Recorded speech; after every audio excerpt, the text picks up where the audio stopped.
Welcome, everybody, to the latest edition of the Bullpen with Adam the Bull, brought to you by BetRivers. Coming up on today's show, we're talking Cleveland Guardians, coming off a 2 of 3 weekend with Stephen Quanback and Daniel Schneeman. It reminds me of Mr. Schneebly from School of Rock. Joining the Guardians this weekend, and Carlos Carrasco coming back as well. The Cavs coaching search is ongoing, but there doesn't seem to be any rush whatsoever. With the draft a few weeks away, free agency a few weeks away, the Cavs don't seem to be in a rush, and why would they be at this point? Plus, the continuing saga of Caitlin Clark in the WNBA. That's all coming up on today's edition of the Bullpen with Adam the Bull, brought to you by BetRivers. You're watching Adam the Bull on the BetRivers Network. Folks, let me talk to you for a minute about the BetRivers app. Make sure you've downloaded it to your phone. Because right now they've got oh-so-close parlay insurance for the NBA playoffs. Place a parlay of 4 or more legs in an NBA playoff game. You could get your stake back in bonus bets if you're exactly 1 leg short of hitting your parlay. I put out a baseball parlay on Friday. I was 1 leg short of hitting that. My 1 strikeout. I was ticked about that. Now, we don't have the insurance going on right now for that. But if you did that same thing in the NBA playoffs, let's say in the finals, you bet a 8-leg parlay and you get 7, you hit 7. Well, there you go. Potential insurance. The insurance is valid in your first NBA parlay of the day. See the BetRivers app for more details and to see how much stake back you are eligible for. Speaking of the NBA, the Cavaliers have added 2 more candidates to its coaching search, according to the Associated Press. On Friday, they received permission to interview Knicks assistant Johnny Bryant and Miami Heat assistant Chris Quinn. Already this week, the Cavs have talked to, or got clearance to, I don't know if they've talked to them yet this past week, Kenny Atkinson, who's an assistant on Golden State, and James Borrego. Those 2 guys, former head coaches. Borrego's been an assistant in New Orleans recently. Obviously, J.B. Bickerstaff was fired, a week and change ago, I guess, at this point. Can't remember exactly how long it's been. But so the search, and it's names that we've talked about here on the podcast, here on UCSS as well. I think Kenny Atkinson, James Borrego, Chris Quinn, Johnny Bryant are all interesting candidates. Quinn's been an assistant in that great Miami Heat organization for a while. I'm kind of curious about him. I like what Kenny Atkinson did as head coach of the Nets a number of years ago. He took a really, really bad Nets team and made them extremely competitive. And then when Kyrie and Durant came in, they didn't like him. I don't know if he's a fit here. I'm not sure, but I was impressed with the job he did when he had that young team, including Jared Allen and some other players with the Nets back in the day. So and we'll keep an eye on what's going on. But at this point, the Cavs don't appear to be in any kind of rush. And why would they be? The Lakers, they're playing in their own pool. Washington hired their guy already, so there's no competition for these coaches for the Cavs. And so they feel like they could take their time, and as my buddy Jason Lloyd has suggested, they want to know what they're going to do. They want to know what Donovan Mitchell is going to do. Donovan Mitchell is likely going to make his decision on whether or not he will sign an extension in Cleveland in about 4 weeks when the calendar turns to the 24-25 season in the beginning of July. Donovan Mitchell somewhere around the beginning of July will make a decision. Hey, I'm going to sign an extension or I'm not. And that could factor into who they hire. Now, spoke to Chris Fedor last week from Cleveland.com, and he made the good point that it's not quite the same because I referenced the Cavs hiring David Blatt before they knew they were getting LeBron back. Then they got LeBron. Blatt wasn't a fit. So that was kind of a weird situation, and maybe this time they'll do it differently. However, Chris pointed out, and it's a fair point, it's not an apples-to-apples comparison because if LeBron had not come back, the Cavs were still going to be a rebuilding team. They were bad. So they got LeBron, and then they traded for Love, and now they were good. Had they not gotten LeBron, they were still in a rebuilding mode. Who knows if they would have ever been good again, even with Kyrie. And so they went from a bad team to a championship contender. The Cavs are in between that, whether Donovan Mitchell, now closer to the top than the bottom, but still, the variance of what they're going to be with and without Donovan Mitchell is not nearly as big as what it would have been without LeBron James here. You know, without LeBron, they were here. With LeBron, they're here. I mean, that's as far as my camera will go, right? I guess I could turn my hand that way. There we go. Yep. With Donovan, in or out, it's more like this. It's a difference. Certainly, it depends on what else they would do and what they trade him for. But it's not that massive gap where you're either playing for a championship or, you know, still rebuilding. They're not going to be rebuilding either way. Whether Donovan Mitchell signs long-term in Cleveland or not, they're not going to be a rebuilding team. They're going to be a different team if they have to trade him, but they're not going to be rebuilding because then they're not going to trade Darius Garland. They may not trade Jared Allen. I was about to call him Jonathan Allen, the football player. So that won't make as big a difference, but still, you'd still probably there might be some coaches that would, with Donovan Mitchell, you have a better chance to win a championship, and that might play a role in who you're going to hire. Maybe they feel like a guy like Kenny Atkinson is better if it's more of an underdog mentality team. I don't know that. I'm just throwing that out there as a possibility. And then if Donovan Mitchell's here, then maybe they're going to go with a guy that maybe they're comfortable with or he has a relationship with, like Johnny Bryant. We'll see. I did want to hit on one thing basketball-wise. I know it's a very divisive subject, and I got to tell you, I'm really frustrated with this whole Caitlin Clark situation. And as usual, why does everything in America seem to be about, I go in my camp, you go in your camp, and then we hate each other? Why does everything have to be that way? It's so frustrating. I think when we talk to each other and respect each other's opinions on things and can have conversation without the extremes being idiots, it just makes things better. This country is better when we're working together. And there's been none of that for a number of years in a lot of different avenues. And I could go down the whole political route, and I don't want to do that because it's just exhausting and it never gets you anywhere. But it's rearing its ugly head in the Caitlin Clark situation. So I think what Caitlin Clark did in college basketball was great. The buzz that she created for basketball was great. Is it if I were another player that was just as good, if not better, because Caitlin Clark's not the best player of all time. She's one of a number of great players that have played women's basketball over the, we'll just say the last couple of decades. Obviously, there's been other great ones before that, but it's a different time. There's social media. It's totally different, right? So if I were another player and I thought I was as good as Caitlin Clark, or I was as good as Caitlin Clark, and I didn't get the recognition that she got, I probably would get frustrated too. I can understand that. I don't know that I would take it out on her. I don't know. It's not her fault. Now, that being said, people have done this now just like they do everything else. We've decided we're either in the Caitlin Clark camp and we defend her and we crush everybody that doesn't like her for whatever reason, or we've gone the opposite way and she's a drama queen, a crybaby, and we don't like her. Whatever. I don't even think whatever. I don't even know if that's the angle, but it's just so. The other day, she took a cheap shot in the game. And first of all, what I'd say to that is, where are her teammates? I heard, shoot, what player was it? I can't remember now. There was a former NBA player, and now I can't think of who it was, that I heard he was talking about this. He was talking about, it was somebody that was on the Lakers.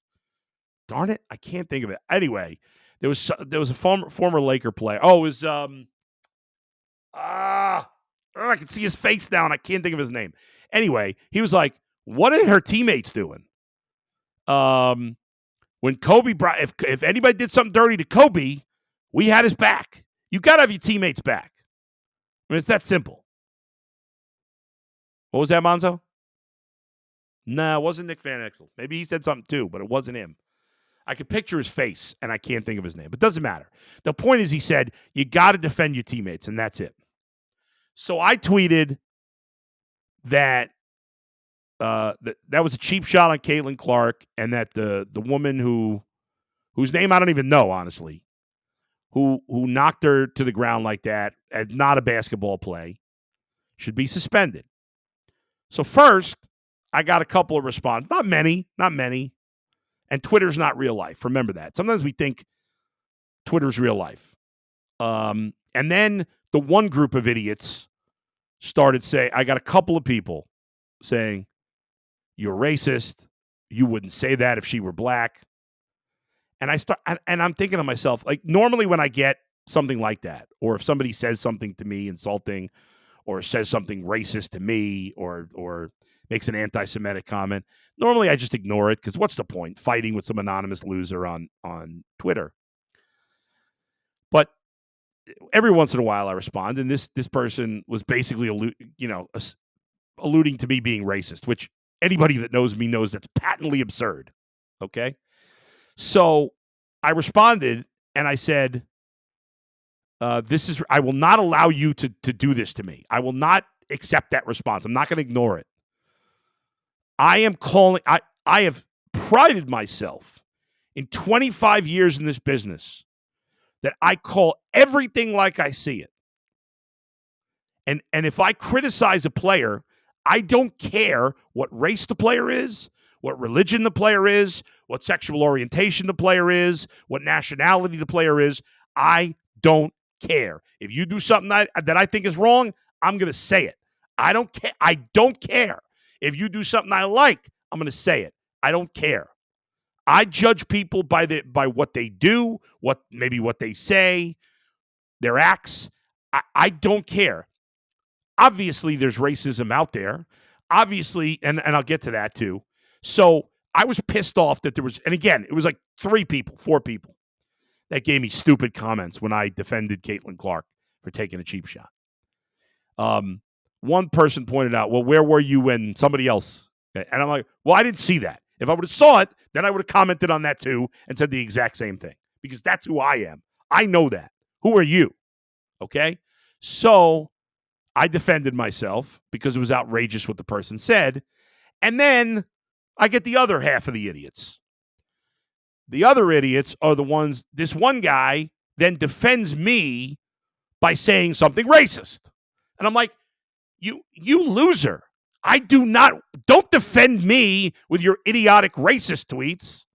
I don't agree with anything you just said. So don't defend me. He wasn't even really defending me. It was just an opportunity for him to be racist. And I was like, you're 2 morons. Go away. This is the problem. Is you got morons that you got to deal with this stuff. Here's the reality. Caitlin Clark took a cheap shot. And it's not because I think women can't be tough, because women are damn tough. They got to give birth, and they got to have a period every month. None of us wimpy guys can handle that nonsense. Shouldn't call it nonsense. That stuff. We're soft. Men are way softer than women. They want to beat Caitlin. Players want to beat Caitlin Clark up in the game. Who cares? That's part of basketball. I don't care how physical they are. Anybody whining about them being players being physical with Caitlin Clark in a game, those people need to shut up. I'm with you. But there's no need for cheap shots and defending it as if that's basketball. No. I'd say the same thing in the men's game. Don't be a phony about it. Don't be a hypocrite about it. And don't be a jerk about it. And so the idiot who accused me of being racist and the idiot who made a racist comment on Twitter, both of you can go screw yourselves. Because you're both losers, and I don't have time for that nonsense. Because I know who I am, as I said. And I'm about telling the truth and keeping it real. That's all I care about. I see something I don't like, I'm going to say it. It would never have occurred to me that I have a different opinion because Caitlin Clark happens to be white and the girl that hit her happens to be black, or if it was vice versa or anything. I don't care. And I'm not one of these people who say, I don't see race. We all see race. It's okay to have conversations about race. It's healthy to talk about these things and have these conversations with people that are willing to listen to other people.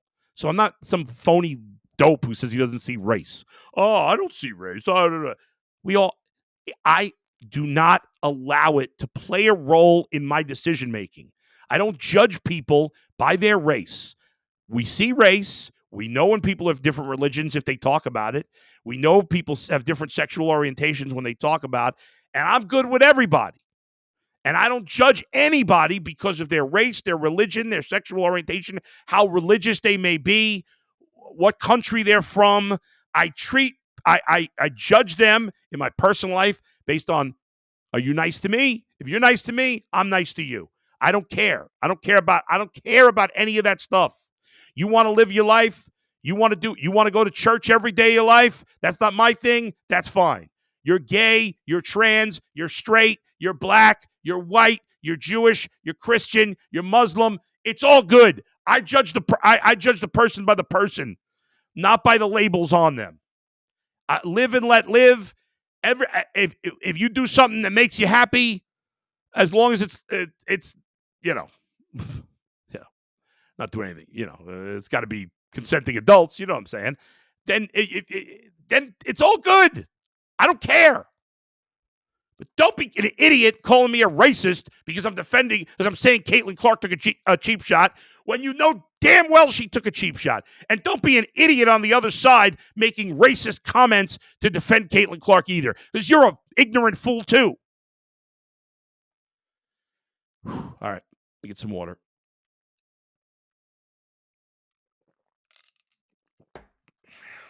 I hate to pat myself on the back, but if everybody had the same attitude, the live and let live attitude that I did, the world would be a better place. I can proudly say that. I don't judge people for anything unless they're a jerk. Anyway, we'll move on. Guardians won 2 out of 3 over the weekend against the Nationals. Would have liked to see them get the sweep coming off that bad series against the Rockies. But I'll take the 2 or 3. Great to have Stephen Kwan back.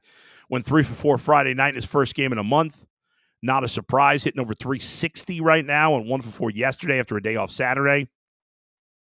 Guardians off today. Play the Royals for the first time this season, starting tomorrow in Cleveland. 3-game series. Good pitching matchup. Game 1, Tristan McKenzie and Seth Lugo. Tomorrow's my birthday. I'm thinking about going to the game tomorrow. A little last-minute trip to the game. I'd like to see Seth Lugo in person. He's pitched really well this year. Longtime New York Met. Mets, of course, screwed him up. They never really gave him a chance to start. He mostly pitched out of the pen. He always wanted to start that guy. Royals gave him an opportunity this year. I think he was with – who the hell was he with last year? I can't remember. He went somewhere for 1 year after the Mets. I forgot, but it doesn't matter. Anyway, he's having a nice year for the Royals. I think the Guardians are going to miss Cole Reagans in this series, I think. Double check. Yeah, Brady Singer and Logan Allen on Wednesday. Tanner Bybee and TBD for the Royals on Thursday. And then after that, Guardians go back to playing teams that are playing terrible baseball. They go to a road trip. Miami, Cincy, Toronto, all 3 teams playing poorly before they come back home for a good Seattle team, a decent Seattle team. And then Toronto. They do play Baltimore before the All-Star break. But mostly playing bad. That's on the road, too, in late June. But they're mostly playing bad teams here outside of, Kansas City, Seattle, and Baltimore. San Francisco's Detroit's played pretty poorly lately. But mostly a soft schedule. 19 games over 500 after losing yesterday. They had matched the season high 20 over, winning the second game of that Washington series. Tanner Bybee pitched really well Friday night. Ben Lively continues to be a huge, pleasant surprise for the Guardians, especially at home. He's got a 1.90 ERA in 23 innings at home for the Guardians this season.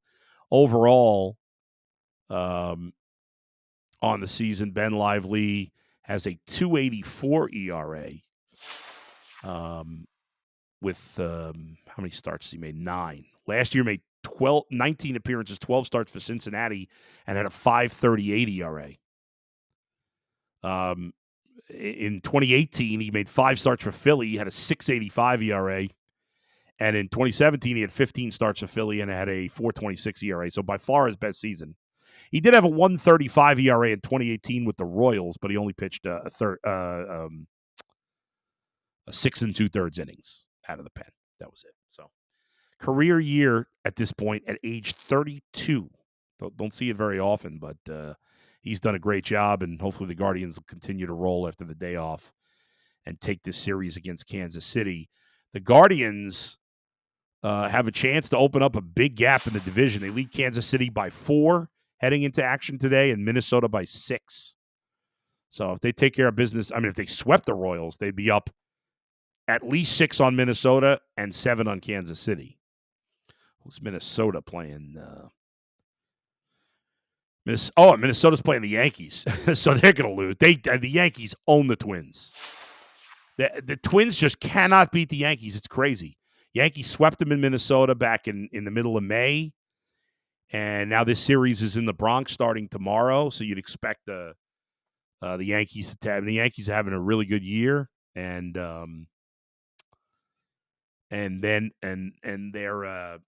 they have just completely owned the Twins for years. After that, though, the Twins do have the Twins play Pittsburgh, Colorado, Oakland, Tampa, Oakland. That's a nice stretch of games for them. So hopefully I don't often root for the Yankees, but I'll be rooting for the Yankees this week to take care of business against Minnesota. All right, that's it for me for today. Thanks to all of you for joining me. Please hit me with a thumbs up. Please hit the subscribe button if you haven't done so already. Over 4,500 subscribers to the Bullpen. We appreciate that. Also, if you want to listen podcast version and not the YouTube version, you can go to Spotify, Apple Pods. Make sure you subscribe there as well. Thanks to Monzo for producing. We'll talk to you next time. Where else but right here in the Bullpen with Adam the Bull, brought to you by BetRivers. See you, everybody.